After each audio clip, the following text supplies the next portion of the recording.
Howdy y'all, Fuzzy Biker out here at the Boots Court Hotel. That's my room right there. That's my hot rod, Royal Enfield Super Meteor 350. But let's take a walk kind of out here and just kind of get a look at this. These are the first 4 original rooms. This hotel was put up by Arthur and Ida Boots in 1939. His brother had done one earlier in 1930, apparently, and on Route 54. This is on Route 66, America's famous Route 66.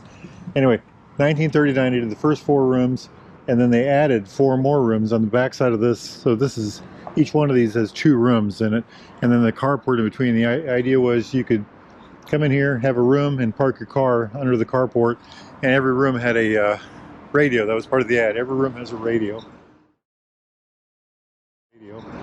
But check that out. This green neon, they call this kind of an Art Deco or modern streamline design. Excuse me. Kind of cool though, isn't it? I think it's very attractive in that sense. So 13 units total. They did this, the first 4, the second 4, and by the mid 40s they did the ones on the end over yonder. They had a total of 13 units by the time they were done. Initially there was a gas station right here on the front the first few years, and that was taken out and they put the office in right here. So this is isn't that pretty? Hope that's showing up with the neon, the green neon, and then there's this kind of a tile border all the way around the edge. It's, if you're right below the green neon, there's a tile border. Now, apparently, for a while, there was he owned a diner across the road that was in the same style. Now, I don't know if that was in that direction or over here, but there's a sign right there. Boots Court, radio in every room, it says right there. So anyway, here's the other side of it. So 4 more rooms on this side. So you access the room, you'd go in there and book yourself a room. You'd park your car right in here, and this is one room right here, room number 1 as a matter of fact, and then here's the second room, and that'd be the dividing line. So you'd park your car there, they'd park their car over here. Today they just opened the visitor center over yonder. It's kind of got that building right there in front of us. It's got a like a store and, you know, all kinds of souvenir shop, all that neat stuff in there. And it's kind of built in a similar style, but not the same, I don't think. Kind of cool here. They've got this supposed billboard right here. And then there's the old-fashioned police car right there. That's kind of neat, isn't it?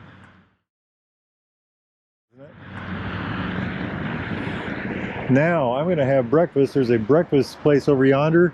Then there's an ice cream shop behind that, and that's where I had that's where I had my supper this evening. Ice cream and a hamburger.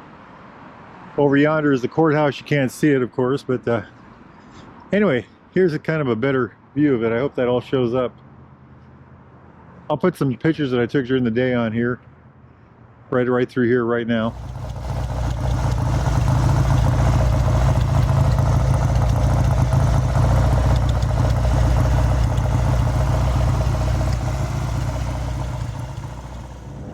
And it was a neat little motorcycle ride. I come from southwest Iowa. This is in southwest Missouri. So it took me about 6 hours to bike the, I think it was 350 miles all the way down here. Motorcycle ride. It was a beautiful day for a ride too. But just check that out. Isn't that neat?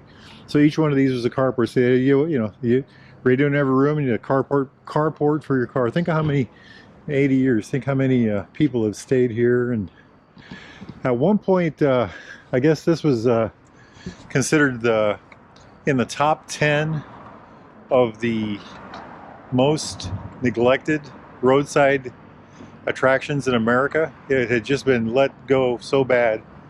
At one point they were going to build a Walgreens here, and the town had outrage and fought that. The guy that was going to do that, after that he just neglected the property and it just kind of sat there for years and was falling apart. For a while it was, you know, it was one of those single occupancy rental places where you could rent a room for a month or at a time. And then I don't know what happened. I couldn't find really any of the info. I'll go over and ask the lady tomorrow maybe, or the guy whoever mans that building over yonder, about how it got put back together and restored to this shape. But anyway, here I am now. Let's go and I'll show you my room. Kind of cool, isn't it? Check that out.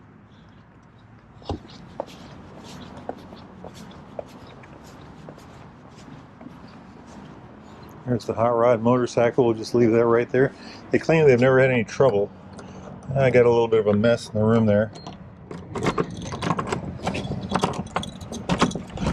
Now I have not cleaned the room up, so forgive me for my sins. Okay, this is what you got. You come in the door. This room has hardwood floors. I'm guessing they all do. 2 beds. This is my motorcycle luggage. I've got that right there. This used to be the heater. The current heater is over there. That's my Royal Enfield Cardinal jacket. So the furniture, your little desk, my helmet. There is the radio. You know, so the radio in every room, right? There's the old alarm clock if you need to set yourself up an alarm clock. There is no phone in here. There is no microwave. There's no refrigerator. The fanciest thing you got in here is that air conditioner heater combo over yonder, that alarm clock, and that hot rod radio, which I haven't even turned on yet. I wonder how that works. Yeah, that's not 1940s music, by golly. How come? And interestingly enough, they have Wi-Fi, 5G Wi-Fi. Isn't that something? Closet right here, and then over here is the restroom. So kind of a Art Deco-y, you know, cast iron sink, tile shower. No light in there though, by golly. Pretty nifty, huh? There's another look of it. Nice clean towels. Anyway, it's all been redone. It's all pretty cool. I like the furniture. I think it was $100 to stay here for the night with everything. Oh, $110, maybe $111. So, you know, kind of fun, kind of fun. And it's on Route 66. So, you know, hey, hope you enjoyed that. Let me know what you think. Life is good. Wahoo.